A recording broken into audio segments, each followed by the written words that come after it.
Morning, Avon. Ito po ay first steps kung paano magpa-register sa Avon via link. Madali lang po ito. Hanapin niyo po ang link at itap. So, ayan po, natap na po. At join. Tap niyo yung join. Tapos, join my team today. Tap niyo po.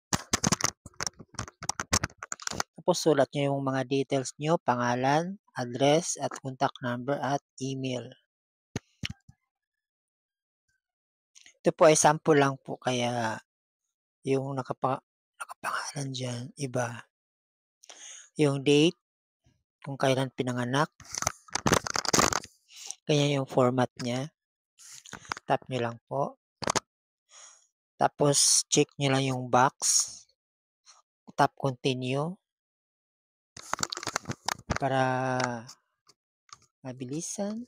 So, ganyan po ang gagawin. Yan po, ang email address I already use as representative. Kaya papalitan po natin ng panibagong email. Yan po. Yan po ang mangyayari pag gamit na yung email. So, tap continue.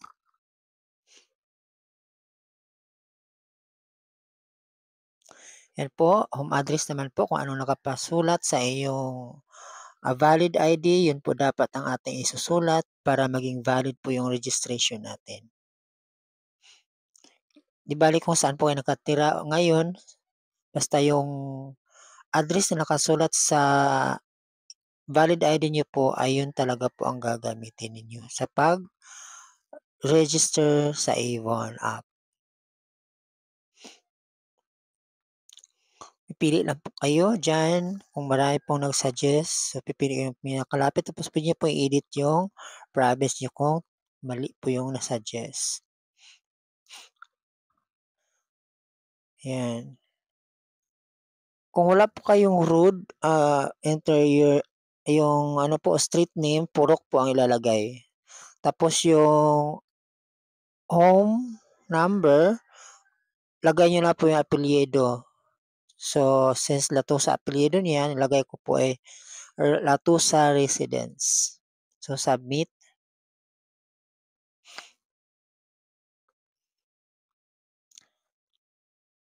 Confirm nyo po yung address. So, i-edit nyo pa kung may mali. So, yan po ang makikita natin.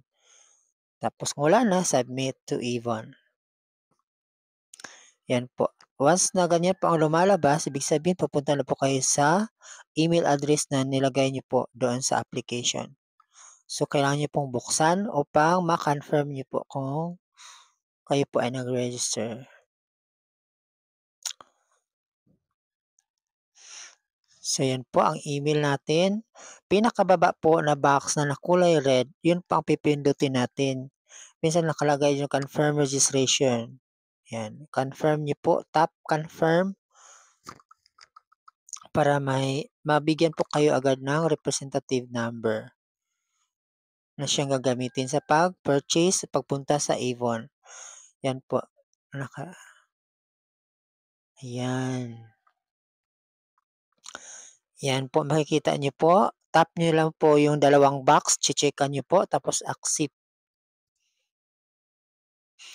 Pag ganyan po, gawin nyo lang po auto-generated password or auto-generate password para hindi po kayo mahirapan. Yan, tapos screenshot nyo lang po para ma-save nyo.